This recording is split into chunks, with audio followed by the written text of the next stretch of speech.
شروع اللہ کا نام لے کر جو بڑا مہربان نہایت رحم والا ہے۔ الف لام میم۔ اس میں کچھ شک نہیں کہ اس کتاب کا نازل کیا جانا تمام جہانوں کے پروردگار کی طرف سے ہے۔ کیا یہ لوگ یہ کہتے ہیں کہ پیغمبر نے اس کو از خود بنا دیا ہے؟ نہیں، بلکہ وہ تمہارے پروردگار کی طرف سے برحق ہے، تاکہ تم ان لوگوں کو ہدایت کرو جن کے پاس تم سے پہلے کوئی ہدایت کرنے والا نہیں آیا، تاکہ یہ رستے پر چلے۔ اللہ ہی تو ہے جس نے آسمانوں اور زمین کو اور جو چیزیں ان دونوں میں ہیں سب کو 6 دن میں پیدا کیا، پھر عرش پر جلوہ افروز ہوا۔ اس کے سوا تمہارا نہ کوئی دوست ہے اور نہ سفارش کرنے والا۔ کیا تم نصیحت حاصل نہیں کرتے؟ وہی آسمان سے زمین تک کے ہر کام کا انتظام کرتا ہے، پھر ہر کام ایک روز جس کی مقدار تمہارے شمار کے مطابق 1000 برس ہوگی اس کی طرف رجوع کرے گا۔ اسی شان کا ہے وہ خالق جو پوشیدہ اور ظاہر کا جاننے والا ہے، غالب ہے، بڑا مہربان ہے۔ وہی جس نے ہر چیز کو بہت اچھی طرح بنایا، یعنی اس کو پیدا کیا اور انسان کی پیدائش کو مٹی سے شروع کیا، پھر اس کی نسل ایک قسم کے خلاصے سے یعنی حقیر پانی سے بنائی، پھر اس کو درست کیا، پھر اس میں اپنی طرف سے روح پھونکی اور تمہارے کان اور آنکھیں اور دل بنائے، مگر تم بہت کم شکر کرتے ہو۔ اور کہنے لگے کہ جب ہم زمین میں ملیا میٹ ہو جائیں گے تو کیا اثر نو پیدا ہوں گے؟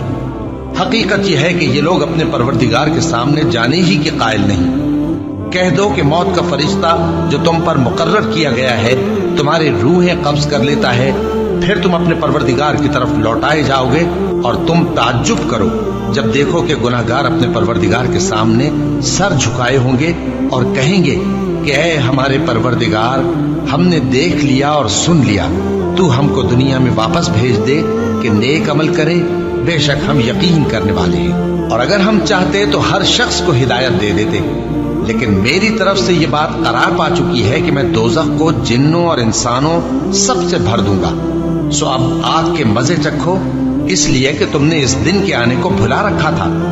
آج ہم نے بھی تمہیں بھلا دیا ہے، اور جو کام تم کرتے تھے ان کی سزا میں ہمیشہ کے عذاب کے مزے چکتے رہو۔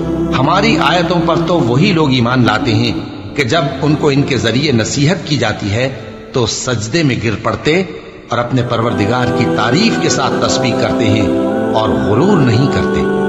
ان کے پہلو بچھونوں سے الگ رہتے ہیں، اس حال میں کہ وہ اپنے پروردگار کو خوف اور امید سے پکارتے اور جو کچھ ہم نے ان کو دیا ہے اس میں سے خرچ کرتے ہیں۔ سو کوئی شخص نہیں جانتا کہ ان کے لیے کیسی آنکھوں کی ٹھنڈک چھپا کر رکھی گئی ہے، یہ ان اعمال کا صلہ ہے جو وہ کرتے تھے۔ بھلا جو مومن ہو وہ اس شخص کی طرح ہو سکتا ہے جو نافرمان ہو؟ دونوں برابر نہیں ہو سکتے۔ جو لوگ ایمان لائے اور نیک عمل کرتے رہے ان کے رہنے کے لیے باغ ہیں، یہ مہمانی ان کاموں کی جزا ہے جو وہ کرتے تھے، اور جنہوں نے نافرمانی کی ان کے رہنے کے لیے دوزخ ہے۔ جب چاہیں گے کہ اس میں سے نکل جائیں تو اس میں لوٹا دیے جائیں گے، اور ان سے کہا جائے گا کہ جس دوزخ کے عذاب کو تم جھوٹ سمجھتے تھے اس کے مزے چکھو، اور ہم ان کو قیامت کے بڑے عذاب سے پہلے دنیا کے عذاب کا بھی مزہ چکھائیں گے، شاید وہ ہماری طرف لوٹ آئیں۔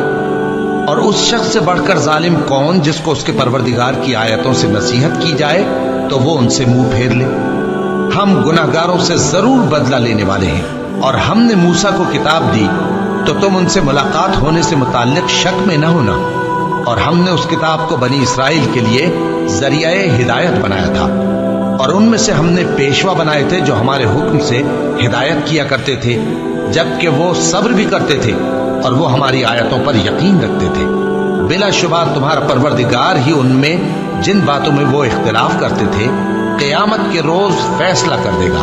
کیا ان کو اس امر سے ہدایت نہ ہوئی کہ ہم نے ان سے پہلے بہت سی امتوں کو جن کے رہنے کے مقامات میں یہ لوگ چلتے پھرتے ہیں ہلاک کر دیا؟ بے شک اس میں نشانیاں ہیں، تو یہ سنتے کیوں نہیں؟ کیا انہوں نے نہیں دیکھا کہ ہم بنجر زمین کی طرف پانی رواں کرتے ہیں، پھر اس سے کھیتی پیدا کرتے ہیں جس میں سے ان کے چوپائے بھی کھاتے ہیں اور یہ خود بھی کھاتے ہیں؟ تو یہ دیکھتے کیوں نہیں؟